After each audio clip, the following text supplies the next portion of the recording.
Som-hi! A playoff, a playoff! Som-hi, a Manresa!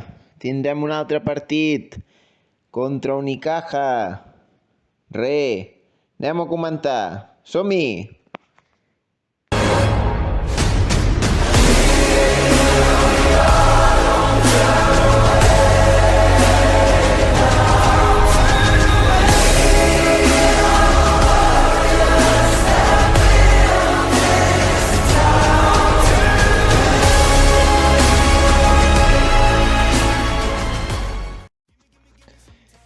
Doncs sí, al final sí.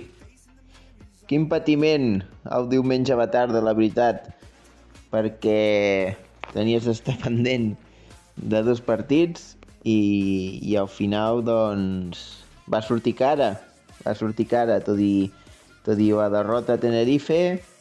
El Madrid ens va fer el favor i va guanyar el Baskonia un altre cop. Ja va passar la Copa i es torna a repetir que aquest any el Madrid es pot dir que no ens ho ha donat perquè ens ho hem merescut nosaltres per les 19 victòries aconseguides, però sí que és curiós que a les jornades decisives el Madrid, guanyant el seu partit, hagi provocat que el Manresa hagi anat a la Copa i a playoff. Un playoff que ens toca el líder. No és ni el Barça ni el Madrid, raro. El líder, equip d'Ivonne Navarro, Unicaja de Màlaga. Un equip molt ben treballat, que hem perdut els dos partits de Lliga contra ells.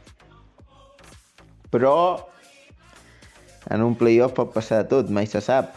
A partir d'aquí veurem què passa aquest dijous. El Martín Carpena, 8:30, partit no per la història, però sí que és sempre un fet important que un equip amb tan poc pressupost com el Manresa pugui arribar a aquests llocs, i ja és tot un títol, es podria dir, i tot un premi merescut d'aquesta gran temporada que ha fet l'equip. Així que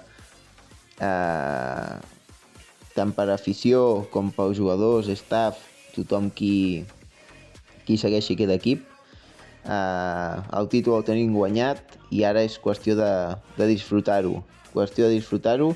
I intentar, per què no, poder donar un petit susto, ja ho veurem. Anem a comentar una mica el partit de l'altre dia.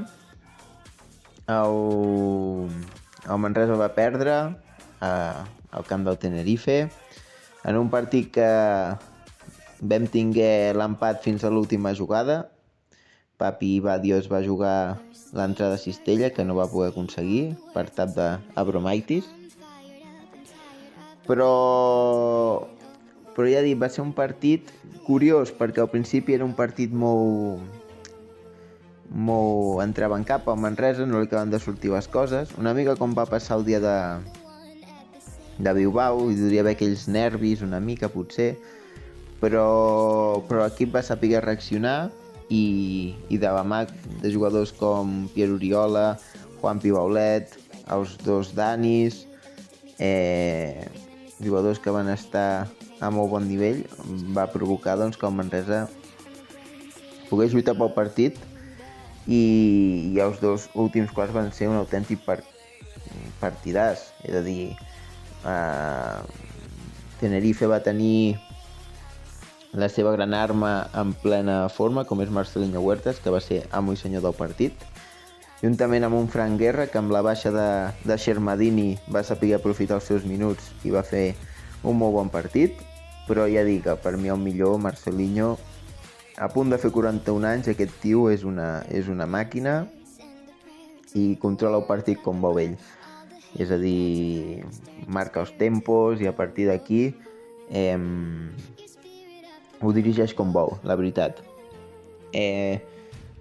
A partir d'aquí el partit se li va escapar amb el Manresa, va ser una llàstima, però, com he dit abans, al Wishing Center, al Madrid, justet, la veritat, va guanyar amb el Baskonia per 106-100, crec recordar. A partir d'aquí va provocar que el Manresa pogués accedir a playoff, perquè al Baskonia només li valia guanyar i que el Manresa perdés. I això doncs, va provocar que el Baskonia quedés 9è, Manresa 8è. Si el Manresa hagués guanyat per diferència de més de 4 punts, hagués inclús pogut passar el Tenerife, que és per això que Pedro Martínez també li interessava, havent vist ja la derrota de Baskonia, forçar una pròrroga per intentar poder optar en aquesta 7a posició, però al final no va poder ser la Cistella Badio, i això doncs va provocar que Tenerife pogués guanyar el partit. Doncs del partit que tindrem aquest dijous, poques coses a destacar, la veritat. Ho vam repassar amb la prèvia del partit de Lliga. L'únic que és dels equips més en forma actualment de l'ACB, per mi. Un joc molt semblant al Manresa, un joc molt ràpid, i crec que és dels equips que agrada veure jugar. No tenen un jugador... És a dir, tenen molts bons jugadors, sent clars, però no tenen un jugador que sobresurti per sobre d'un altre. Al final jo crec que és un equip molt compensat, que tant al lloc de base com al lloc de l'est com als llocs de pivots pot haver un jugador que un dia pot fer un partit, el dia següent no, però en l'altre partit que aquest no ho fa bé, un altre pugui sobresortir. I jo crec que és una mica semblant al Manresa, que al final no tens un Robinson, tens un Badio, però per exemple l'altre dia no van estar al seu millor nivell i van sobresortir altres jugadors, que jo crec que és això el punt més important que té Manresa com Màlaga. Vull dir, crec que són equips molt similars amb això. A partir d'aquí, doncs, serà un partit maco de veure. Tindrem ara aquest dijous el partit d'anada, dimarts el partit de tornada al Congost. En el cas que hi hagi un empat, que un partit el guanyi un i l'altre el guanyi l'altre, doncs es decidirà el dissabte a les 6:30 a Màlaga. I el partit del Congost és a les 8:30, que no ho he dit.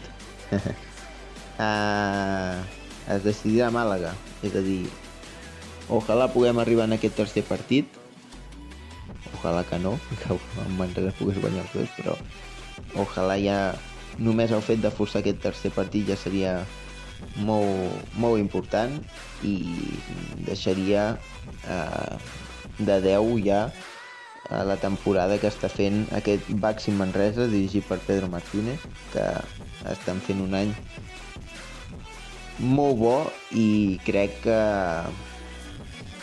no se li dona prou mèrit que potser té, perquè al final aquests últims anys estem acostumats a veure molt bon bàsquet.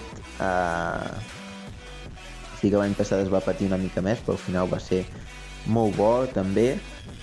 I ja dic, no s'hi dona prou mèrit perquè els anys abans de baixar a l'EP, cada any paties i guanyaves els partits comptats, i l'altre dia ho comentava amb alguna persona, de dir, hòstia, 19 victòries i encara va just a classificar-te pels play-off. És que és acollonant, perquè altres anys és menys victòries i aquest any s'ha de patir inclús per això, de dir, ostres, t'estàs currant per poder accedir a play-off de la Lliga i que costi tant, i allò, Déu-n'hi-do.